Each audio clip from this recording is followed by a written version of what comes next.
Hello, Oakdale families. I'm Jill Wilhoit, middle school principal for 5th through 8th grade at Oakdale. And I wanted to touch base with you and let you know how the planning is going and what to expect. So I made this s'more for you, 5th through 8th grade important info list, things that you need to know or do before school starts.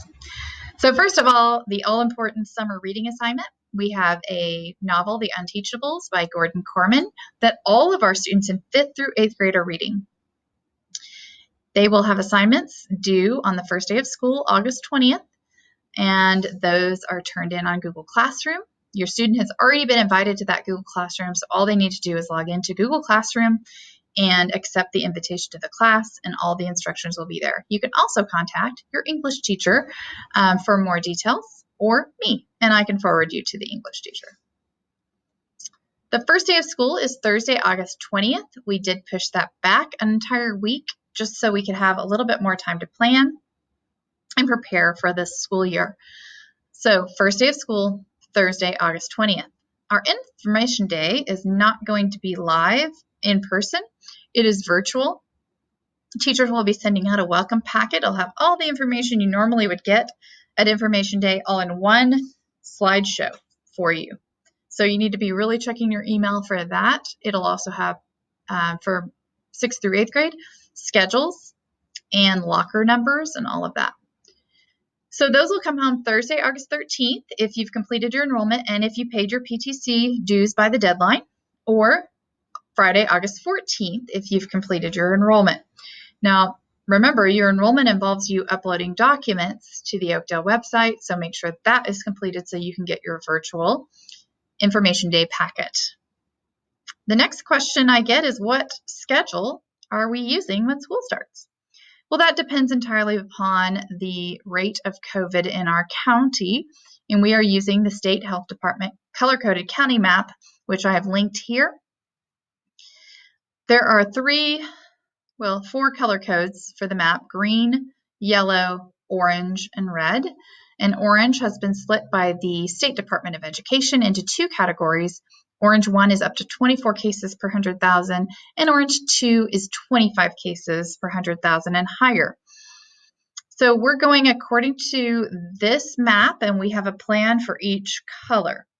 So if we were to open school tomorrow, Oklahoma County is on Orange Level 1. And Orange Level 1 means block schedule.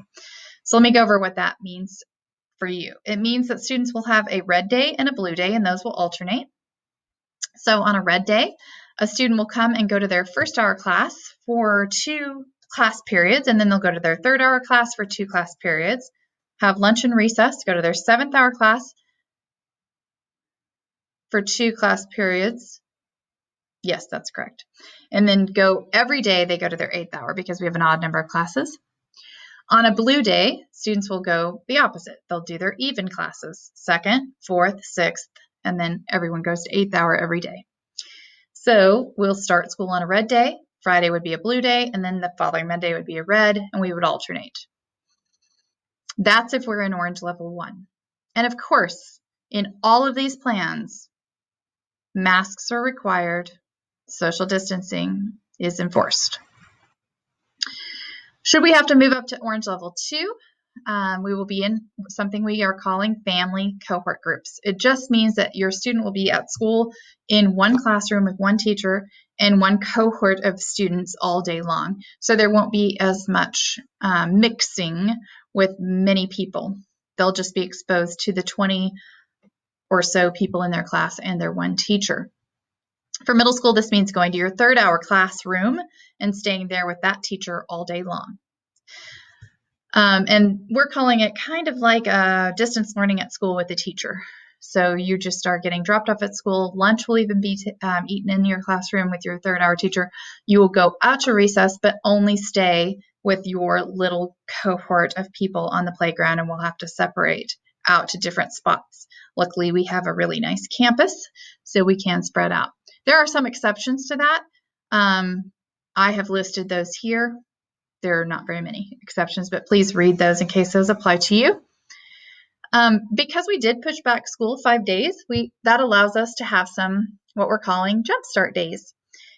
Those are days when students can come to school, students only for 1 hour. And they will be able to meet their teacher, find their classrooms, find their locker. School supplies will be dealt with and organized, and then they'll be picked up again in an hour. And we'll be able to practice our new carpool pickup procedure using our school safe ID carpool system.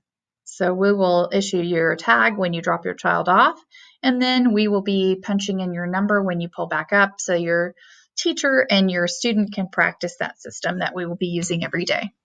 So if you're in 7th grade, you'll be coming from 11 to noon on Monday, August 17th. If you're in 5th grade, you'll be coming from 1 to 2 on Monday, August 17th. If you're in 6th grade, you'll be coming from 11 to 12 on Tuesday, August 18th. And if you're in 8th grade, you'll be coming from 1 to 2 on Tuesday, August 18th. Now, of course, these are not mandatory. They're if you want to, and you will be required to wear a mask when you exit the vehicle and the whole time you're here at school. But we want you to be able to come in and see what you're going to do so the first day of school is a little bit more smooth. We'll be dropping off. You can see the drop-off areas and pickup areas here. We will be offering an open house virtual style on the first full week of school.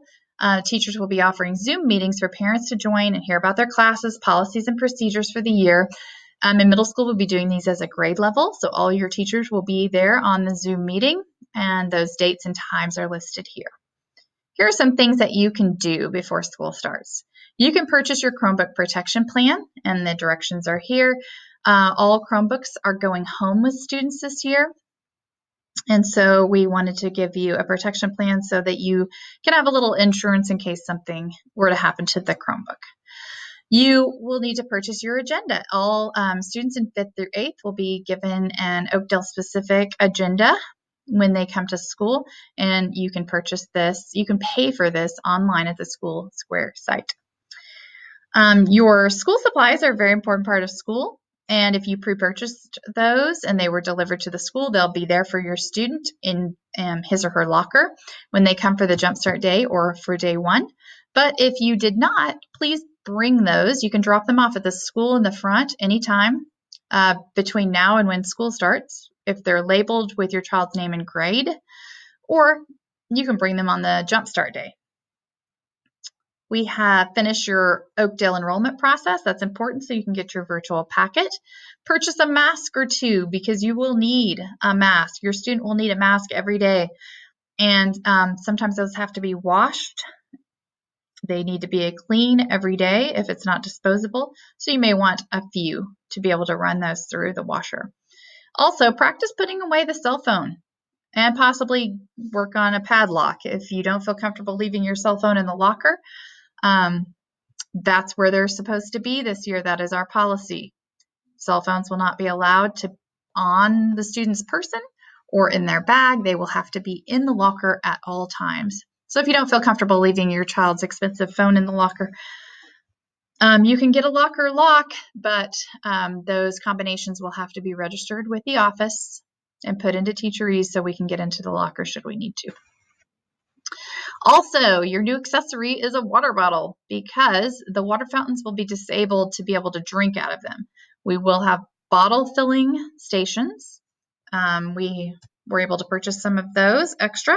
And so a refillable water bottle is a very good idea to have this year. I hope I went over some things that you've been wondering about. If you have more questions, please feel free to contact me, and I'll be sending up some more updates before school starts. Hope to hear from you soon. Bye.